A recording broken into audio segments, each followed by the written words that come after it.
एक अय्याश राजा था। वो इतना धूर्त था कि नगर में किसी भी खूबसूरत महिला या लड़की को देख लेता तो अपने रुतबे के दम पर उसे हासिल कर लेता। एक बार राजा ने अपने लड़के के जन्म दिवस पर एक बहुत बड़े उत्सव का आयोजन किया, जिसमें नगर के सभी लोग पधारे। राजा का सबसे खास मंत्री भी अपनी पत्नी सहित राजा के यहाँ उत्सव में शामिल होने पहुंचा। जब राजा ने मंत्री की पत्नी को देखा तो राजा उसे देखता ही रह गया। राजा ने आज तक इतनी सुंदर स्त्री नहीं देखी थी। उत्सव खत्म हुआ, सभी अपने घरों को लौट गए, पर राजा का सुख चैन छिन चुका था। उसे रह रहकर बस मंत्री की स्त्री के ही विचार आ रहे थे। उस रात राजा सो भी न सका। उसने पूरी रात करवटें बदलते और मंत्री पत्नी को हासिल करने की तरह तरह की योजनाओं को सोचते हुए ही बीता दी। आखिर राजा को एक युक्ति सूझी। सुबह होते ही उसने बुलावा भेजकर मंत्री को अपने पास बुलवा लिया और एक पत्र देकर कहा, ये फलां फलां राज्य में लेकर जाना है। मंत्री ने कहा, ठीक है महाराज। घर जाकर पत्नी को बता। राजा के इरादों से अनजान मंत्री निकल लिया गंतव्य की ओर। मंत्री की पत्नी को हासिल करने के लिए उतावले राजा का तो एक एक पल सदियों के बराबर जा रहा था। जब उसे पक्का विश्वास हो गया कि मंत्री सफर पर जा चुका है तो राजा भी इत्र वगैरह लगा चल दिया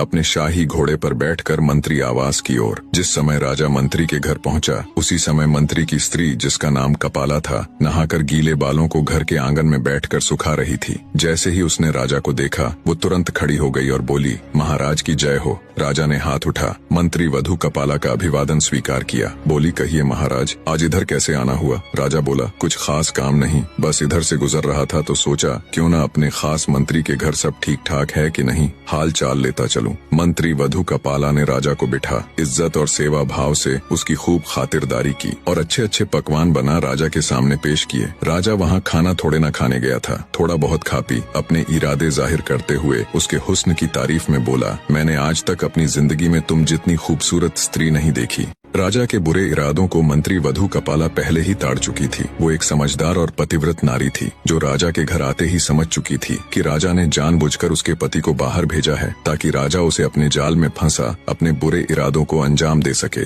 कपाला बोली, महाराज एक बात बताए, शेर जंगल का राजा होता है, क्या जंगल के राजा को ये शोभा देता है कि वो झूठन खाए और गंदगी में मुंह मारता फिरे? जब एक न्याय देने वाला ही अन्याय करने लग जाए तो प्रजा कहाँ जाएगी? महाराज, आपको ये बिल्कुल शोभा नहीं देता कि आप अपने मंत्री की स्त्री से ऐसी बातें करें। मंत्री वधु कपाला के मुख से ऐसी समझदारी और आंख खोल देने वाली बातें सुनकर राजा खुद पर बहुत शर्मिंदा हुआ। उसे अब बहुत अफसोस हो रहा था। उधर मंत्री कुछ दूर ही चला था, तभी उसे ख्याल आया कि राजा का दिया हुआ पत्र तो घर ही भूल आया है। उसने तुरंत अपना घोड़ा मोड़ा और घर की तरफ दौड़ा दिया। मंत्री जब घर पहुंचा और घर के बाहर राजा का घोड़ा देखा तो उसके पैरों नीचे से जमीन निकल गई। उसे सारा माजरा समझते देर न लगी। मंत्री की पत्नी राजा के साथ रंगरेलियां मना रही है। यही सोच सोचकर मंत्री के खून का पानी बनते देर न लगी। फिर भी मंत्री खून का कड़वा घूंट पी गया और चुपचाप जाकर वो पत्र उठाया और बिना किसी की नजरों में आए, बिना किसी से कुछ कहे सुने घर से निकल गया और राजा की बताई जगह पर वो पत्र पहुंचा दिया। पत्र पहुंचाकर जब मंत्री राजा के सामने हाजिर हुआ तो राजा ने बहुत सारे हीरे जवाहरात इनाम के तौर पर मंत्री को दिए। मंत्री ने वो सारे हीरे जवाहरात ज्यों के त्यों अपनी पत्नी को दिए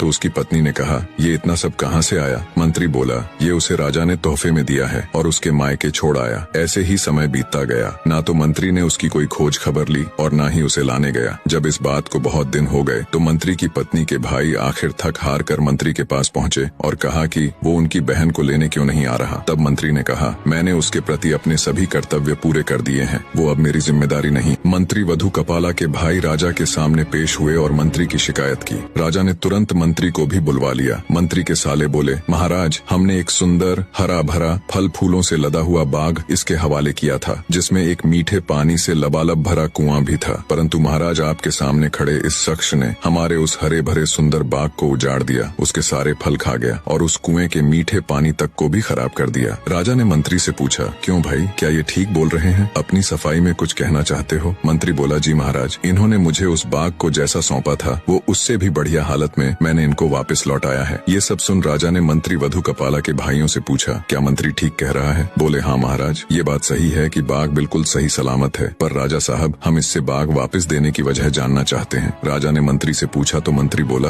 महाराज, बाग वापस करने की वजह ईर्ष्या या नफरत नहीं है। दरअसल एक दिन जब मैं बाग में आया तो मैंने शेर के पंजों के निशान देखे तो मुझे डर हुआ कि कहीं शेर मुझे भी ना खा जाए। बस इसी बात के डर से मैंने बाग में जाना बंद कर दिया। राजा सबकी बात बड़े ध्यान से सुन रहा था। वो सिंहासन से खड़ा हुआ और बोला, मंत्री साहब, अपने बाग में बेखौफ बिना किसी डर भय के चले जाओ। इसमें कोई शक नहीं कि शेर तुम्हारे बाग की तरफ गया था, लेकिन वो शेर ना तो तुम्हारे बाग में कोई असर छोड़ सका और ना ही बाग का कोई पत्ता तोड़ सका, ना ही कोई फल खा सका। वो शेर तुम्हारे बाग में थोड़ी देर रहा, फिर मायूस होकर लौट गया। राजा बोला, कसम उस ऊपर वाले की, मैंने तुम्हारे बाग के चारों तरफ लगी मजबूत दीवार जैसी पहले कभी नहीं देखी। उसके बाद मंत्री सीधा अपनी ससुराल गया और पत्नी कपाला को ले आया। सारा माजरा बिना मंत्री वधू की इज्जत उछाले सुलझ गया और दरबार में बैठे किसी भी व्यक्ति को कुछ समझ नहीं आया। ऐसी ही और कहानियों के लिए